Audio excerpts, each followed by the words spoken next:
Do you ever really know your neighbors? Because sometimes evil can live right next door to you, and you would never know it. And sometimes that evil can take advantage of someone in such a vulnerable state for their own sick, twisted, and diabolical plan, committing a truly heinous act and horrifying act, which it can only then be described as a pure nightmare. Well, today's case is one of those, and it's one with a lot of dark and frustrating turns along the way. Hey guys, I'm Elise, this is 10 to Life, and we are going to dive right into today's truly barbaric abuse.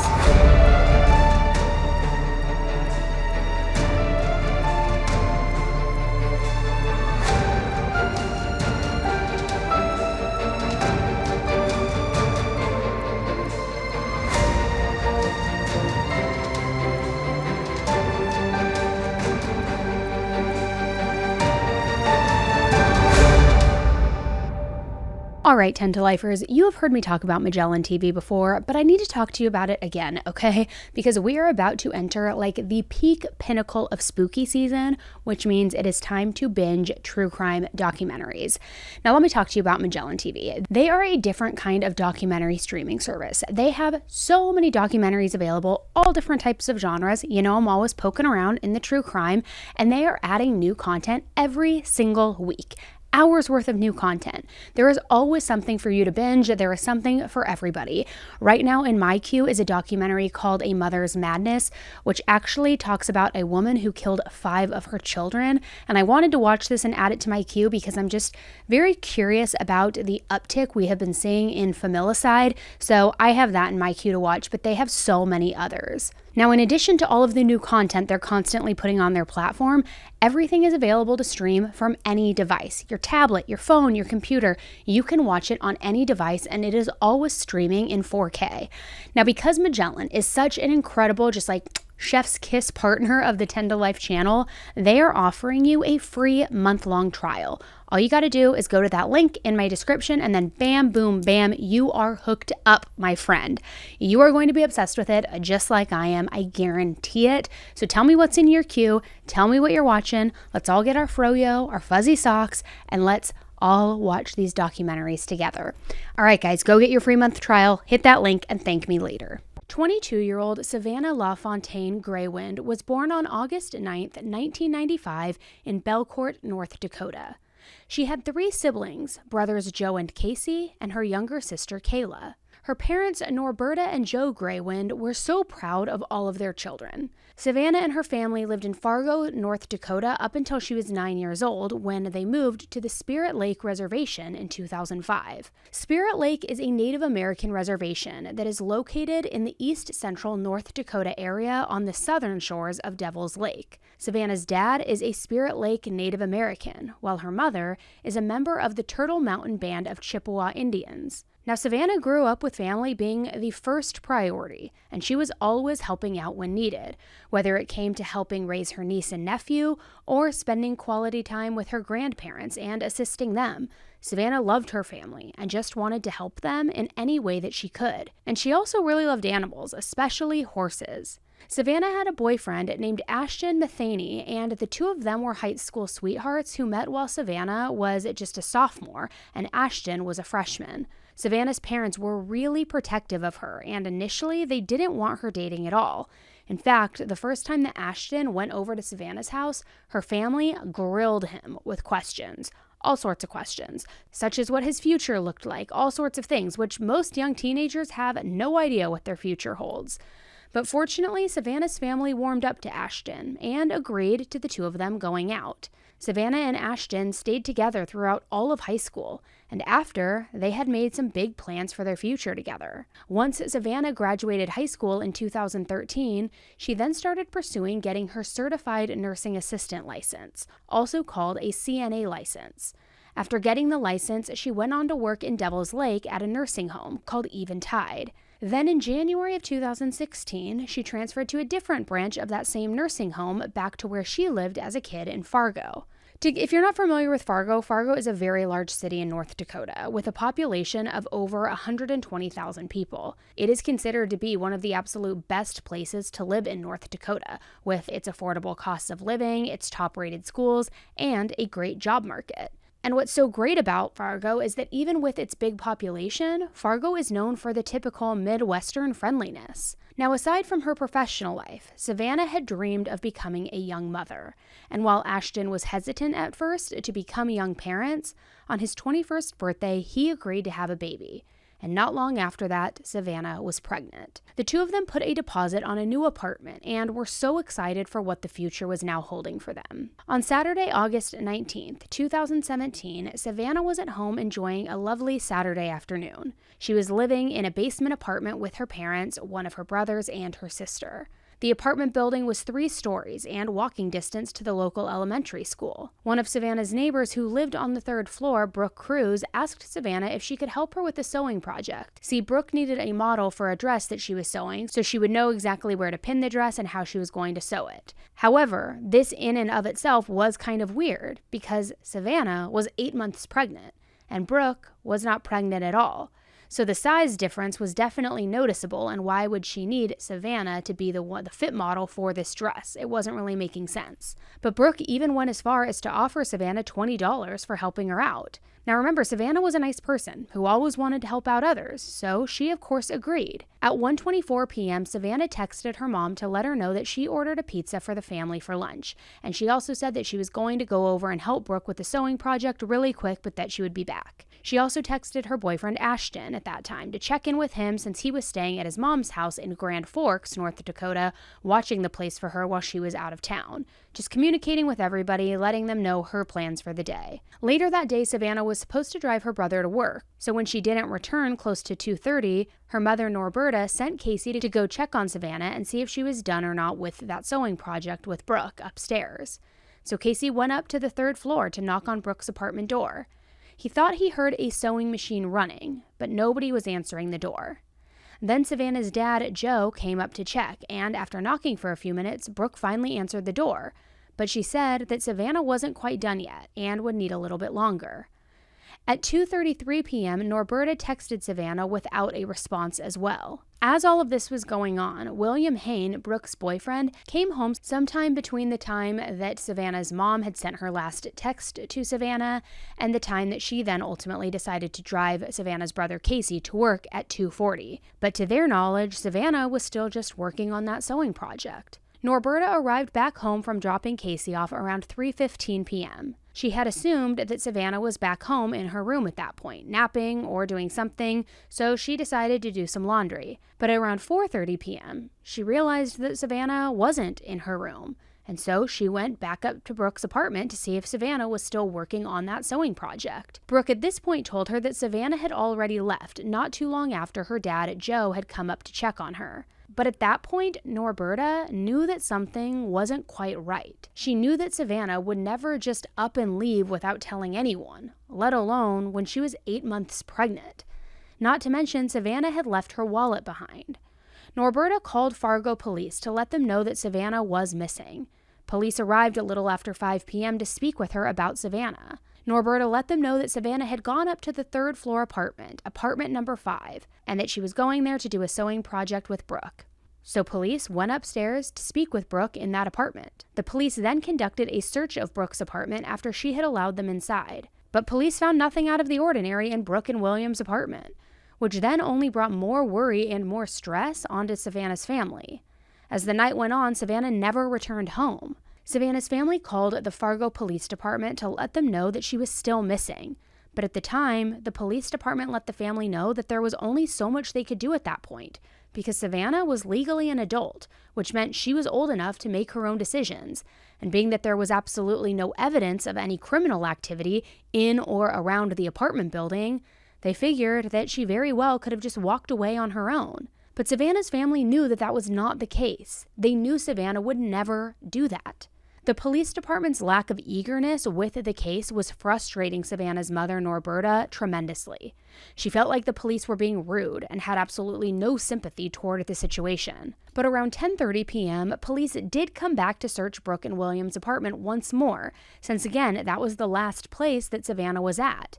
At least, that's the last place that the family knew of. Similarly to earlier, police were met with a very cooperative Brooke and William, who willingly allowed the police to search their place again. And again, police didn't really find anything too suspicious to make them think that Brooke or William had done anything to Savanna or had anything to do with where Savanna was. After a sleepless night, there was still no trace of Savanna.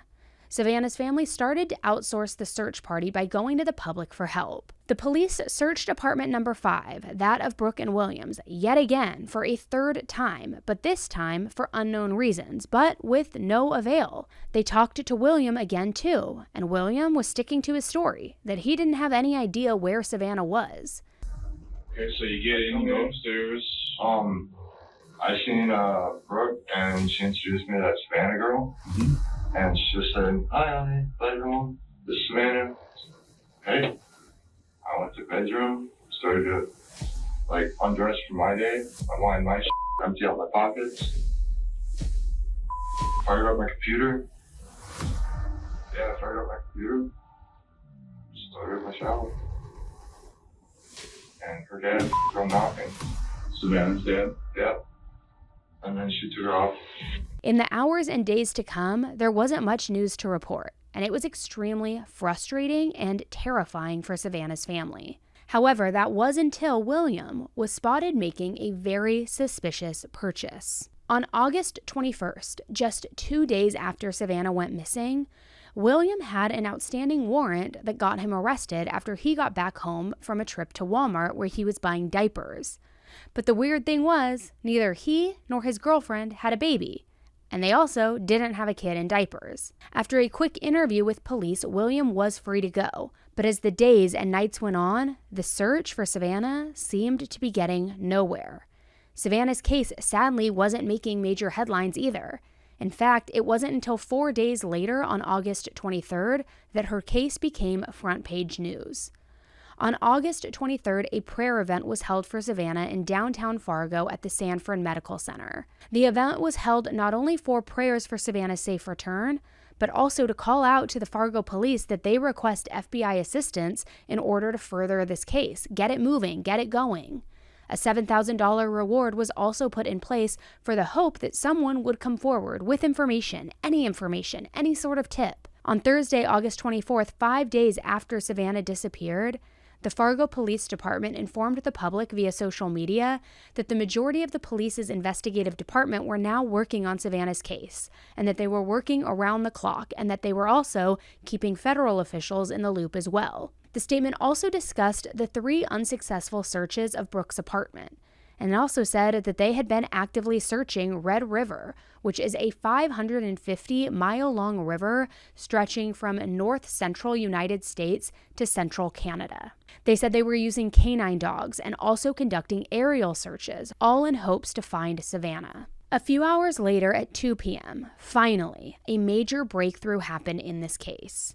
A search warrant was put in place for Brooke and William's apartment, due to that fact that he had mysteriously bought diapers, and William had also apparently told his coworker that he and Brooke had a baby over the weekend. Tenants in the apartment building also apparently heard a baby crying from Brooke's apartment, and they let Savanna's family know, who immediately notified police. So police searched apartment number 5 for yet a 4th time, and this time, they found something very out of the ordinary: a newborn baby, alive and well. The baby was found on the bed and was rushed over to the hospital. It was clear that Brooke had not given birth, so police suspected immediately that the baby was Savanna's. But again, there was still no evidence of Savanna to be found. The baby girl was put under protective custody of Cass County Social Services until they could prove that she was Savanna's baby. And police also detained both Brooke and William to be questioned. After questioning, the couple was arrested on the felony of suspected conspiracy to commit kidnapping. Now that Savanna's baby had been found, and by a miracle found alive, the big question was, where was Savanna? What happened to Savanna? And what you think happened isn't how this story goes. Police let the public know that they had 2 suspects in custody who were in charge of Savanna's disappearance, but they said that they needed help from the public in finding Savanna, since neither Brooke or William were giving any helpful information, no information on her whereabouts.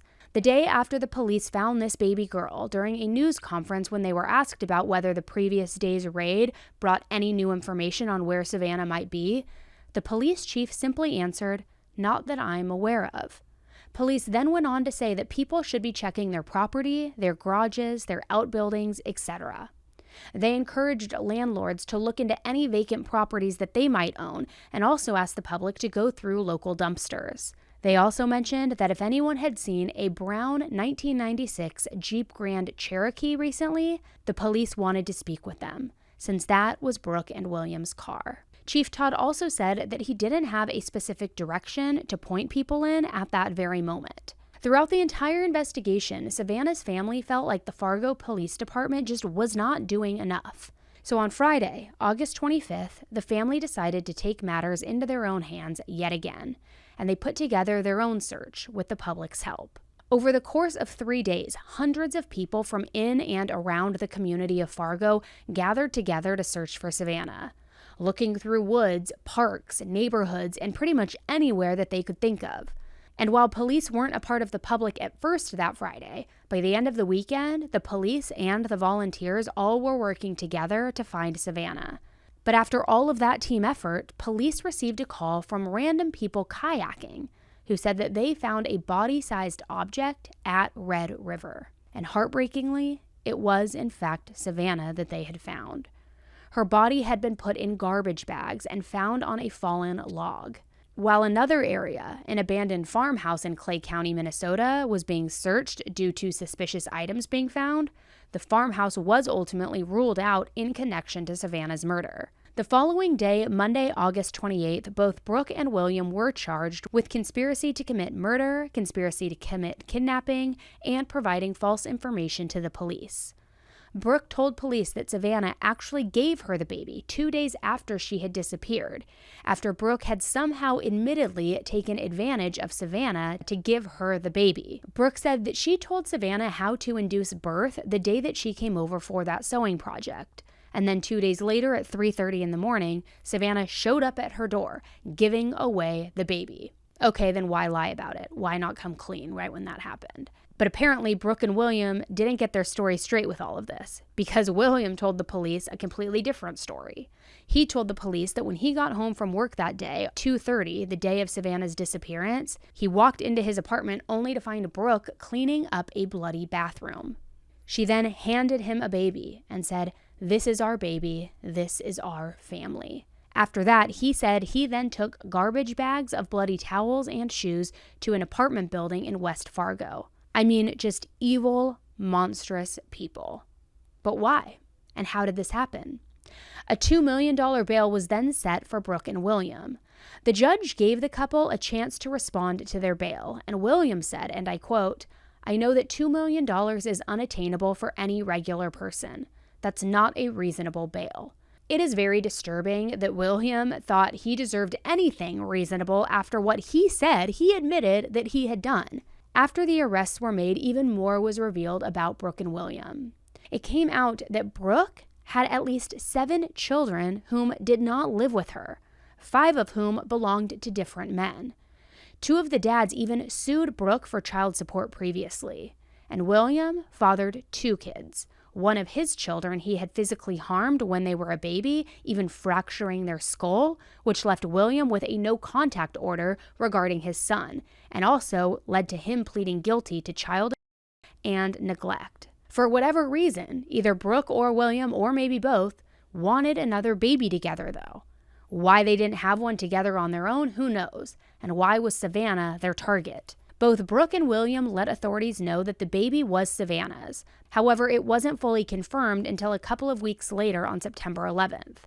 A DNA test revealed that the baby was in fact Savanna and Ashton's. Ashton and Savanna had already planned out a name for that little girl, which was Hazley Jo. And by a true miracle, a healthy and happy Hazley Jo was given to her father, Ashton. Through all of the chaos and the heartache, I can only imagine the sigh of relief and the emotions that Ashton felt and went through when finally officially being given custody of his daughter. That September, Norberta had also talked to the Forum News Service, which is a local paper, saying that she had a bad feeling about Brooke all along, because 2 weeks prior to Savanna's disappearance, Brooke had apparently knocked on their door asking if a very pregnant Savanna would come upstairs to smoke pot with her, which was really random because although Savanna knew Brooke, it was only because she knew everyone in the apartment building, not because she was actually friends with her or anything like that. And Savanna, of course, said no to her request because she wasn't going to go smoke pot with this weirdo while she was pregnant, probably wouldn't go with her anyway. It just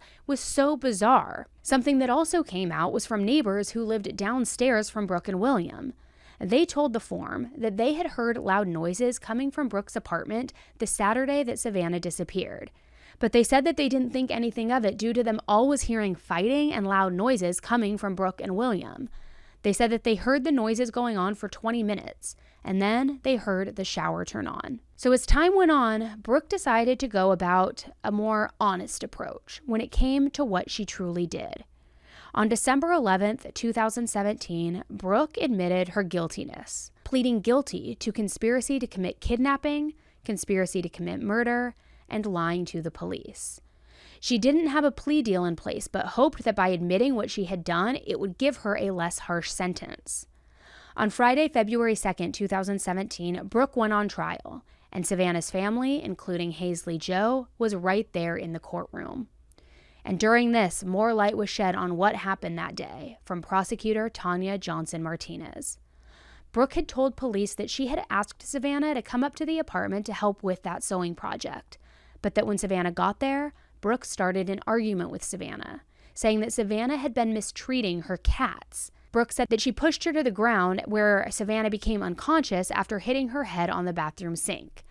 Brooke then decided that instead of calling for help, she would use some sort of blade to perform a C-section and deliver the baby herself, placing little Hazley Joe in the bathtub. The assistant Cass County State's Attorney, Leah Jo Viste, said that the baby had been cut out of her womb while Savanna was going in and out of consciousness. The prosecution team also argued that Savanna could have survived the traumatic and brutal event that went down, but that because she didn't receive proper medical attention right away, she bled out. Tears were, of course, streaming down Savanna's family's faces as they were hearing all of this news. That was really the first time that they had heard the horror that their beloved family member had gone through in the final moments of her life. Prosecutor Martinez also told the court that the way Savanna's body was identified after being pulled from the Red River was not only from the fact that she was sliced from the hip to hip area with no baby inside, but also by a tattoo on her foot, which read, "Too beautiful for Earth." Brooke's defense attorney was now taking a stab at trying to defend her actions, and her defense attorney, Stephen Mottinger, asked the court for a sentence of life with parole, saying acceptance of responsibility is important. It has to mean something. The defense team put a lot of effort into trying to persuade the jury that because Brooke admitted what she had done, that she should somehow be given some sort of leniency, which, no. And the jury wasn't having any of that either. And how could they after hearing the heinous act that Brooke admitted to doing while Hazley Joe was literally sitting right there in the courtroom without a mother? Right before getting her sentence, Brooke said, "I'm just really, really, really sorry. I wish I could take their pain. I wish I hadn't done this. There is no excuse. There is no rationalization. There is nothing. I know it doesn't help, but I am sorry." Which, let me just say, no amount of reallys or sorries was going to help Brooke at that point. Brooke was given the sentence of life in prison without the possibility of parole. And after receiving that sentence, Brooke had no visible reaction, stone-faced. Savanna's family was glad to know that Brooke was being put behind bars for life. It's the sentence of the court that the defendant be remanded to the Department of Corrections. Today is the first day I learned of how my daughter was murdered and how my granddaughter was taken from her. I am satisfied with the sentence. Norberta Greywind can breathe a sigh of relief tonight. But not all family members agree with the judge's decision. Brooke Cruz does not deserve to live. She shouldn't even been talking. She didn't have a reason to cry at all in court. I am guilty. Her cries mean nothing to me. Don't really have too much to say. I just like to thank everybody that came out to help search for Savanna, everybody that gave us support. But today, Ashton, the father of Hazley Joe, is reminded of hope. Our 7-year anniversary is coming up on March 20th. And every day I'm reminded of her more and more, because every day she grows, she starting to look more like her mother.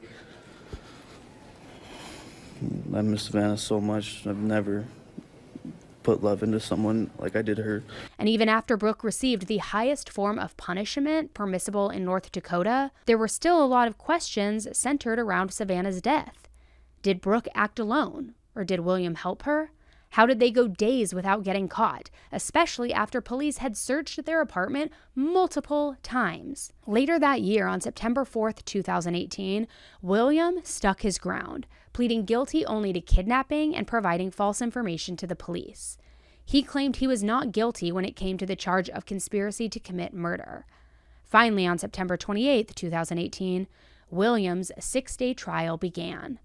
And what was interesting in this is Brooke took the stand to testify in William's trial. She discussed the previous months that led up to Savanna's gruesome death, as well as the fact that the couple had a violent relationship that was filled with drugs and alcohol. Brooke said that she lied to William, saying that she was pregnant in January of 2017 in order to save their relationship. She used pregnancy tests and old sonograms that she had from one of her previous pregnancies, all to convince William that she did in fact have a viable pregnancy. She even went as far as to find some random baby's heartbeat online to then play for William to keep this ruse going, which just reminds me so much of Taylor Parker. And if you haven't seen that video, I will link it below for you. It is wild. It's such a wild story. It's actually, I think, the most viewed video on my channel ever, but it's disgusting and very gruesome, so be warned, but I will link it. Now, Brooke also said that she had also convinced herself at one point, but was unable to explain why she kept the lie going for so long. January, February, I believed that I was pregnant. Hindsight being what it is, it must have been one of those situations where, you know, you believe it, you want it so bad that you, I don't know, my body started responding like I was pregnant. Brooke gave some insight on William and his fantasies during this as well. And I say fantasies with the eye roll because it's gross. Sorry. So she said that William had talked in the past about having fantasies of drugging and harming women sexually, but that he would have to kill afterwards because he wouldn't want any witnesses to get him in trouble. She also said that William liked to choke her with a rope when they were having sex due to his sexual preferences. Brooke talked about a fight that William started on August 6, 2017 as well, saying that he started this fight because he knew that she wasn't really pregnant, but that he had told people in his life, such as his coworkers, that she was having his baby. And then we had that little tiff, and he says, you know, basically, you're not pregnant. And that was when, you know, the switch, you know, the flip. Like, He just stone cold, like you know you're not really oh, pregnant, wait a right? minute. Oh, wait a minute. Could I not be? And then, oh, you know, I've made this whole damn thing up in my head, but at the same time, I desperately wanted a baby. Like, I don't know. I can't. So for that reason, she needed to produce a baby. Brooke testified that what she took from that argument was that she needed to come up with a baby no matter how that was, and come up with it fast. She also said how one day he came home and said, "Hey, Savanna, you know that Greywind girl, she's really pregnant," almost like insinuating she's got a baby. Although William never directly told her to take Savanna's baby, Brooke apparently thought that it was implied that she was to do just that, take Savanna's baby. Then Brooke went into her account of what happened on August 19th, the day that Savanna disappeared. She said that, as discussed earlier, she did invite Savanna up to her apartment to assist with a sewing project. but that upon arrival, Brooke indicated that Savanna had thrown her cat and took her mail. So after a physical fight broke out, Brooke pushed Savanna to the ground. Savanna bumped her head on the sink on her way to the floor and then fell unconscious. Brooke then grabbed a knife from her drawer and began to cut Savanna's stomach.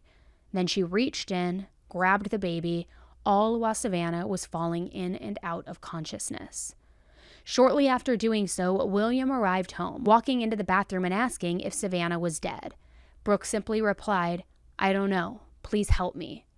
William then apparently left the bathroom for a moment, returning in only underwear while holding a rope, where he then strangled Savanna and said, "If she wasn't dead before, she is now." It literally makes me sick to my stomach to think about this. Brooke said that the two of them cleaned up the bathroom and shoved Savanna's lifeless body into a closet in the bathroom. Shortly after that, police arrived at her door. She said she tried to remain calm and not freak out, and because both times the police searched apartment number 5, they did so without a warrant, so because of that, they were unable to look in drawers or closets. Brooke said that the baby was in there during both searches that day under a blanket next to William on their bed. William had told police earlier in the investigation that the baby wasn't really hidden. Where'd you guys put the baby when the cops came? The baby was right there. You just didn't see it? The baby was like right there. A little bed, like I didn't want to go out and spend money for a crib right away because I've been trying to get caught up on rent to make sure the electric don't get shut off. How'd you keep like baby from crying? She's just a really good baby. Oh really? Just no fussing or anything? No, she fussed just a little bit, but like no loud wailing. She wasn't a wailing baby. And it really makes you wonder, because all along Savanna's family had been saying that the police weren't taking her disappearance seriously. Even without being able to check drawers or closets, they didn't notice anything strange going on. How did they miss a literal baby during multiple searches? Anyway, so Brooke went on to say that the following day, William hollowed out his dresser as a means to hide Savanna's body. He wrapped her in garbage bags and in towels, stuffing her inside the dresser. And if you remember, police did a third search the same day that William put Savanna in that dresser, and police still did not find anything. The following day, the couple loaded up the dresser into their Jeep Cherokee. Brooke also testified about the day William was arrested in front of their apartment, but then ultimately was let off. That day, Brooke had carried baby Hazley Joe in a bag right past the officers. Which it's so crazy to think how many times these two got away with things and the police missed it entirely. When it was William's turn to take the stand, he did all that he could to prove that he wasn't anywhere near as guilty as Brooke. When approaching the stand, he had a more clean-shaven look than what he had had before. He talked about their relationship as a whole and that it had its ups and downs, but that he was intelligent and he was the breadwinner and had all of these dreams of having the desire to have a fresh start in raising a family after having 2 failed marriages previously. But he knew that after his criminal past of child abuse and neglect and Brooke's past with her broken relationships, that it wasn't going to be an easy thing for the two of them to accomplish. He shared that they both feared that if they were to have a child together, that the police would intervene because of their pasts. He did say, though, that when Brooke told him that she was pregnant, he was elated and shared the good news with all of the people in his life.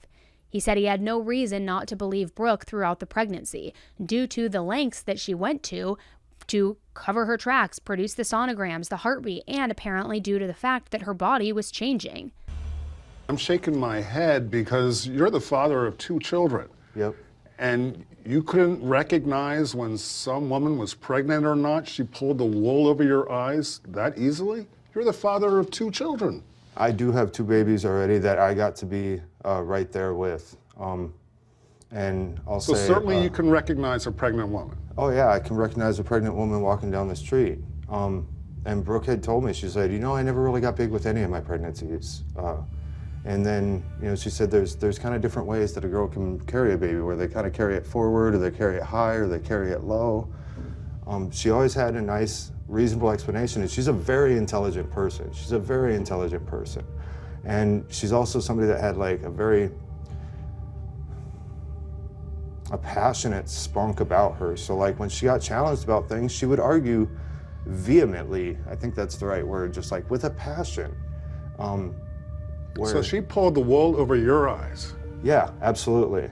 At one point, the prosecution argued that there was a letter from August 7th, one day after the fight, which Brooke said that William told her he knew that she was not pregnant. And this was on William's personal computer from Brooke, where she shared that she wasn't pregnant after all. But William said that he never read the letter before being arrested, and that when he came home that day and heard a baby crying, he thought that somehow Brooke had the baby herself at home, and that his dreams of starting over with a family came true. He said he didn't see Brooke until she opened the bathroom door, saying that she needed him to help her. William figured that she needed him to help clean up after delivering their baby, and that was apparently until he walked into the bathroom to find Savanna lying in pink, watery blood on the floor. He said that he wasn't sure if Savanna was alive or not, but that she was not moving and that she was very pale with blue lips, so blue that he referred to it as looking like she had eaten a piece of blue candy. He then looked at Brooke and apparently asked her for the first time, according to him, if she was really pregnant. Brooke then grabbed her stomach and said she thought so. After that, William said he decided to help Brooke take care of cleaning up after Savanna's murder. William said that he and Brooke drove that hollowed-out dresser that I mentioned earlier with Savanna's body inside down to a bridge on Harwood Road. Then the two of them dumped the dresser into the Red River.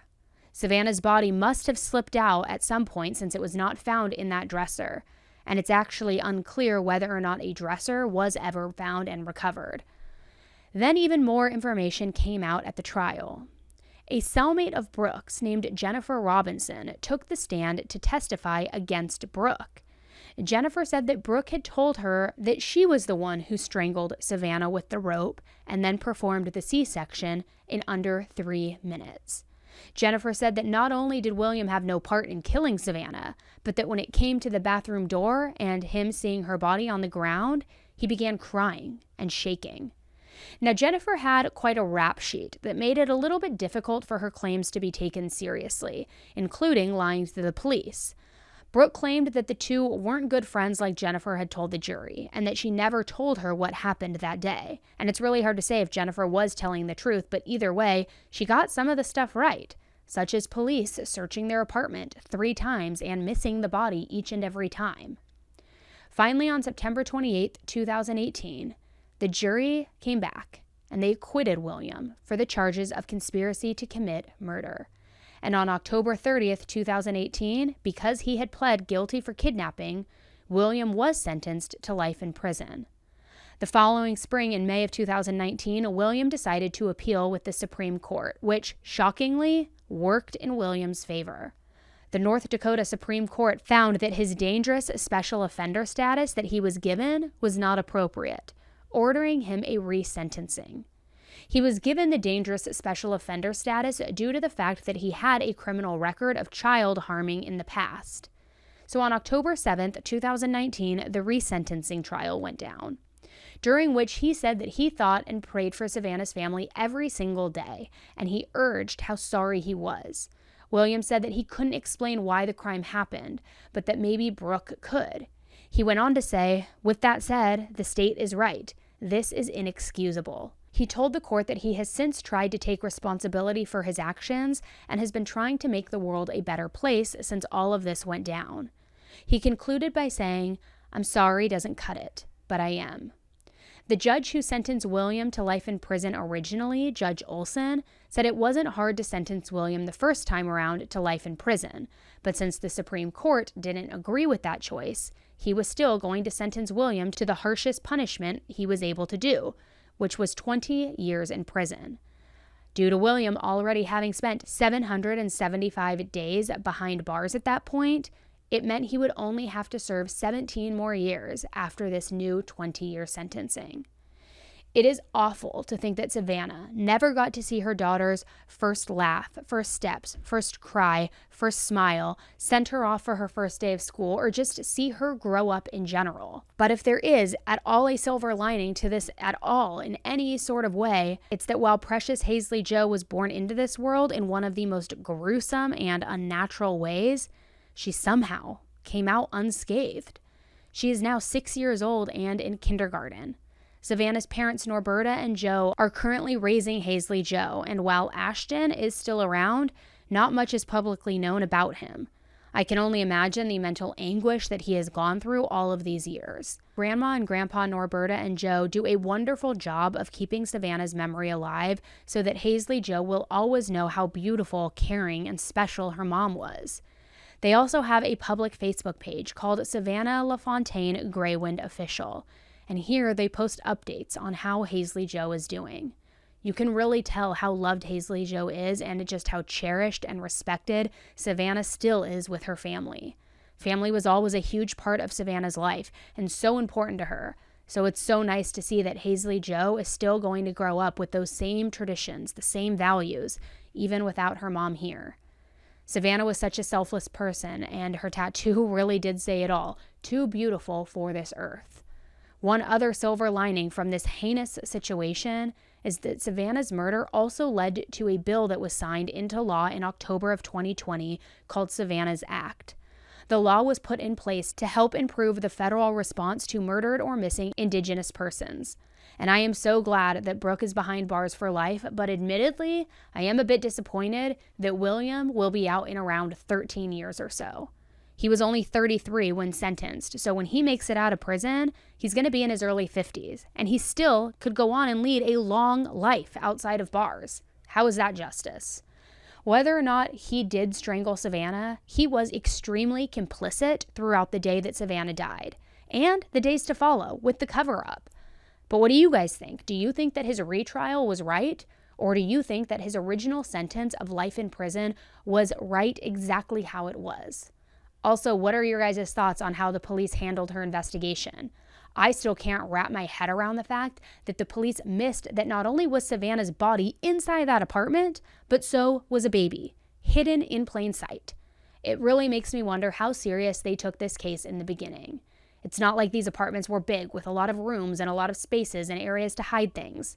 So let me know what you think about this case and if you think that justice was truly served. These ones are always extremely tough to cover, guys, so I appreciate you sticking with me. Please don't forget on your way out, if you appreciated the case coverage, please give this video a thumbs up, hit that subscribe button below. It's totally free, but that way you can follow along with the channel for any new true crime updates that I post for you. All right, guys, thanks again, and until the next case, stay safe. Bye.